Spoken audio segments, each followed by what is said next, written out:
Sabe uma coisa que a gente faz todo dia, mas raramente para pensar em como funciona de verdade? O trabalho. Com certeza. À primeira vista parece simples, né? Uma troca justa. Você trabalha um dia, recebe o pagamento de um dia. Uhum. Mas a fonte que a gente vai analisar hoje argumenta que existe um truque escondido aí, uma espécie de mágica que transforma dinheiro em mais dinheiro. E o interessante é que não é no comércio. Não é comprando e vendendo mais caro. Exato. Acontece em outro lugar. E a nossa missão hoje é justamente essa: desmontar essa caixa preta. Ótimo. Vamos investigar a mecânica do trabalho em si e depois tentar descobrir como essa mágica funciona. A fonte nos dá um mapa bem detalhado, sabe? Para entender como, nessa perspectiva, o trabalho não só cria coisas, mas cria também um valor extra. Um valor que parece surgir do nada. É um ótimo jeito de colocar a questão. Pois é. E a análise que temos em mãos é muito metódica. Primeiro, ela nos convida a esquecer tudo. Dinheiro, salário, lucro, nada disso. Certo. Vamos olhar para o trabalho na sua forma mais pura, quase como um biólogo observaria a natureza, sabe? A interação do ser humano com o mundo. Entendi. Só depois que a gente entende essa base é que vamos colocar um personagem novo em cena e ver como o jogo muda completamente. Perfeito. Então vamos começar por essa base universal. A primeira ideia que a fonte traz já é muito forte. Sim. O que nos diferencia dos animais no trabalho não é o que a gente faz, mas o fato de que a gente planeja antes. Exatamente. A abelha é uma engenheira incrível, mas só o arquiteto pode sonhar com um prédio antes de colocar a primeira pedra. É isso. E aí a fonte faz essa comparação genial. A abelha e o arquiteto. A colmeia da abelha é perfeita, mas é puro instinto. Já o arquiteto, por pior que ele seja, ele primeiro imagina o prédio na cabeça. Ele tem o projeto. Certo. Essa capacidade de ter um objetivo e submeter a própria vontade a ele que, para essa análise, define o trabalho humano. Não é só fazer, é fazer com um propósito pensado antes. E para entender como esse fazer com propósito funciona, a análise ela divide o processo em 3 elementos básicos. Quase como... Os ingredientes de uma receita? Exato. Os ingredientes de uma receita. A gente tem a atividade em si, o trabalho, temos o objeto, aquilo que vai ser transformado, e temos os meios, as ferramentas que a gente usa. Isso. E vale uma pena, assim, detalhar um pouco esses ingredientes. O objeto de trabalho, por exemplo, a fonte faz uma distinção interessante. Qual? Uma coisa é, tipo, pegar um peixe no rio. A natureza te deu o objeto pronto. Outra coisa completamente diferente é pegar minério de ferro para fazer aço. Ah, entendi. Esse minério já é o que a fonte chama de matéria-prima, porque ele mesmo já passou por um trabalho antes, o da mineração. Então toda matéria-prima é um objeto de trabalho. Isso, mas nem todo objeto de trabalho é uma matéria-prima. Perfeito. E sobre os meios de trabalho, as ferramentas? A análise traz aquela definição famosa do Benjamin Franklin, né, de que o ser humano é o animal que faz ferramentas. Pois é, e o argumento aqui é poderoso. Se a gente quiser entender uma sociedade antiga, é mais revelador olhar para os restos das ferramentas Do que para os produtos que eles criaram. Exatamente. É como se as ferramentas fossem o DNA da economia daquela época. Faz todo sentido. E o conceito é mais amplo do que só, sei lá, um martelo. Os meios de trabalho incluem tudo. O chão da fábrica, as estradas, os galpões. Toda a infraestrutura. Toda.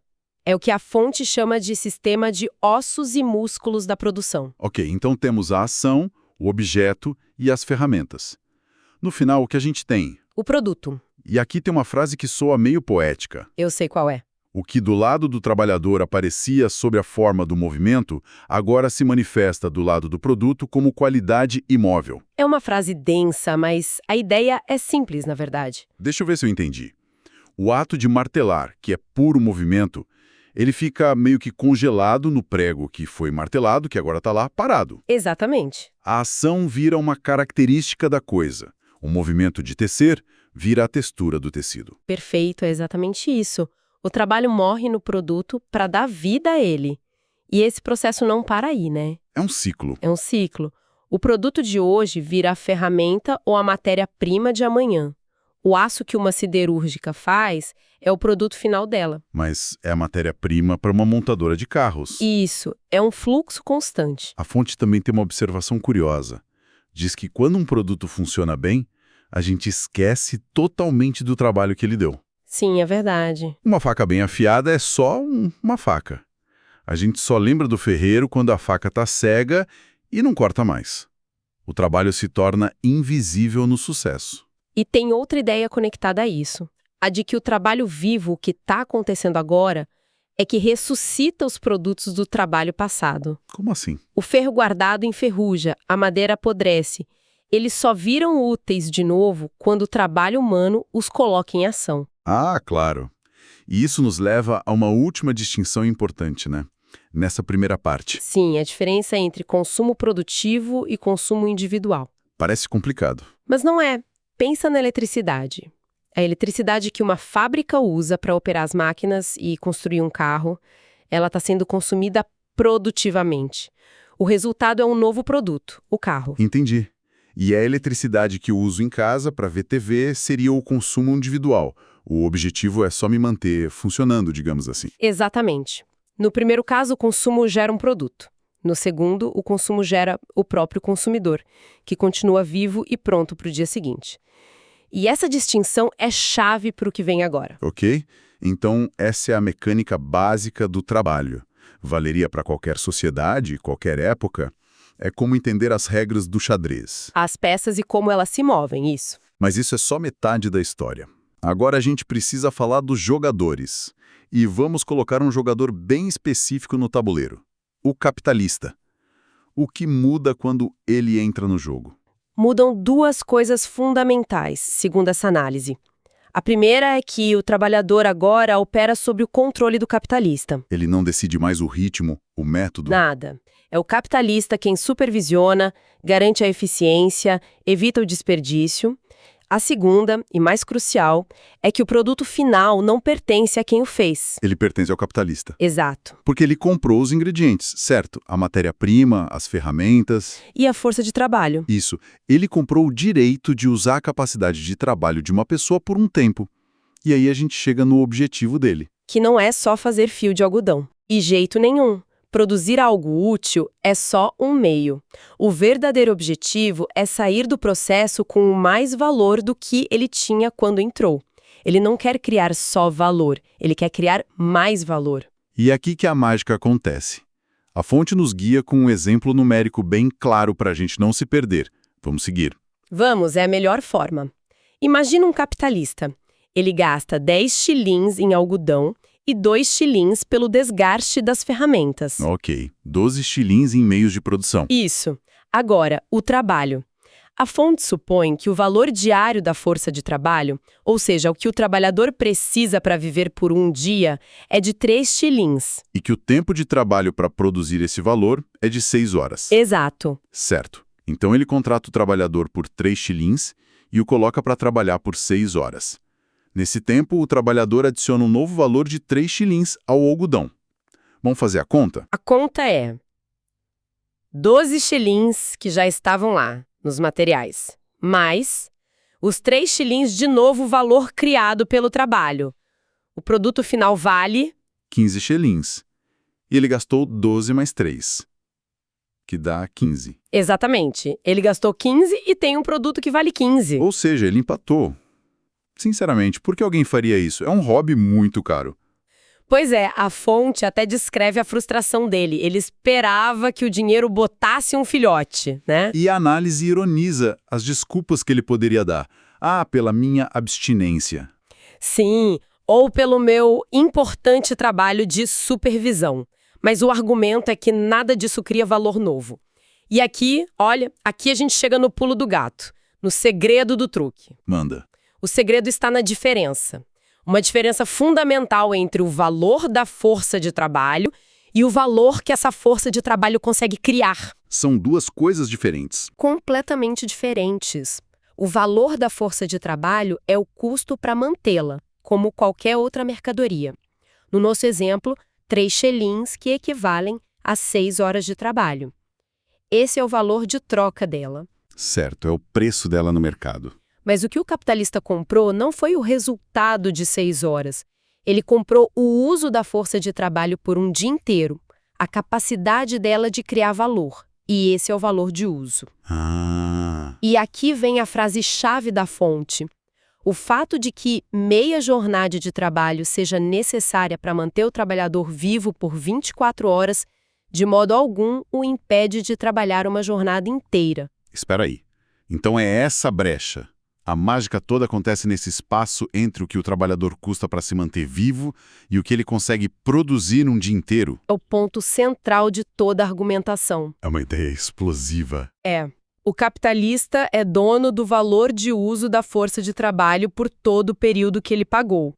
Então ele a coloca para trabalhar não por 6 horas, mas pela jornada completa. Digamos, 12 horas. Ok, vamos refazer a conta então. Jornada de 12 horas. Ele vai precisar do dobro de algodão, o dobro de desgaste, então em vez de 12, o custo dos meios de produção sobe para 24 shillings. Correto. Mas e o custo da força de trabalho para o dia inteiro? Continua sendo 3 shillings. Continua sendo 3 shillings, porque esse é o valor para a subsistência do trabalhador por 24 horas. Não importa se ele trabalhe 6 ou 12. Certo. Então, o custo total adiantado pelo capitalista agora é 24 dos materiais mais 3 do salário. Total de 27 shillings. Isso. Ok, ele gastou 27. E o valor do produto final? Se em 6 horas o trabalhador adicionava 3 shillings de valor, em 12 horas ele vai adicionar o dobro, 6 shillings de valor novo. Exatamente. Agora somamos tudo. 24 shillings, que já estavam nos materiais, mais os 6 shillings de valor novo criado pelo trabalho. O valor total do fio produzido é de 30 shillings. Aí está. Então, Ele gastou 27 e criou um produto que vale 30. Ele vende por 30 e fica com a diferença. São 3 shillings de mais valor. o dinheiro finalmente botou um filhote. O truque funcionou. E o ponto crucial é que, segundo essa teoria, nada ilegal aconteceu. Não teve roubo no mercado. O capitalista pagou o valor justo pela mercadoria força de trabalho Os 3 shillings? e depois simplesmente a consumiu, como se consome qualquer coisa que se compra. A fonte da valorização não está na troca, não está em ser mais esperto na compra e na venda. Está escondida na produção, Exatamente. na esfera da produção. É a diferença entre o que a fonte chama de processo de formação de valor, que é o empate, Certo. E o processo de valorização, que é quando se ultrapassa essa linha e se cria o mais valor. E é esse segundo processo que definiria a produção capitalista. perfeitamente resumido, e a lógica seria a mesma para um trabalho mais simples ou para um trabalho super qualificado. A mecânica fundamental, segundo essa análise, não muda. Que jornada! Então, recapitulando, a gente partiu de uma definição quase física do trabalho. A transformação da natureza com um propósito, e ao adicionar um elemento novo, o objetivo de expandir o capital, a gente viu o processo todo se reconfigurar. Deixou de ser só sobre criar coisas úteis? Para se tornar um motor de autovalorização do valor. Isso. E a chave de ignição desse motor, o insight central da fonte, é essa característica única da força de trabalho. Ser uma mercadoria cujo valor de uso é a capacidade de criar um valor maior do que o seu próprio valor de troca. A diferença entre o custo de manutenção do trabalhador e o total de valor que ele gera na jornada. Exato. No fim, o que essa análise nos oferece é uma espécie de raio-x de um sistema econômico, mostrando os ossos e os músculos que, no dia a dia, ficam invisíveis. Sim, desmonta a máquina para a gente entender cada engrenagem. Totalmente. E isso nos deixa com uma reflexão final a partir de uma outra nuance do texto, sabe? Sim. A fonte enfatiza que, para criar valor, o trabalho não pode ser de qualquer jeito. Ele precisa ser socialmente necessário, ou seja, feito com a tecnologia, a habilidade e a velocidade médias daquela sociedade. Não adianta usar uma ferramenta obsoleta e demorar o triplo do tempo, esse tempo extra não cria valor. Exatamente. E isso levanta uma questão assim muito provocadora para hoje. E qual seria? No mundo onde a automação e a inteligência artificial avançam a passos largos, como essa análise que coloca o trabalho vivo, humano, como a única fonte de mais valor poderia ser desafiada ou reinterpretada. Boa pergunta. O que acontece com a teoria quando as ferramentas ficam tão avançadas que operam quase sozinhas? O que acontece quando o monstro vivo que se valoriza, como diz a fonte, não é mais apenas o trabalho humano? Fica a pergunta.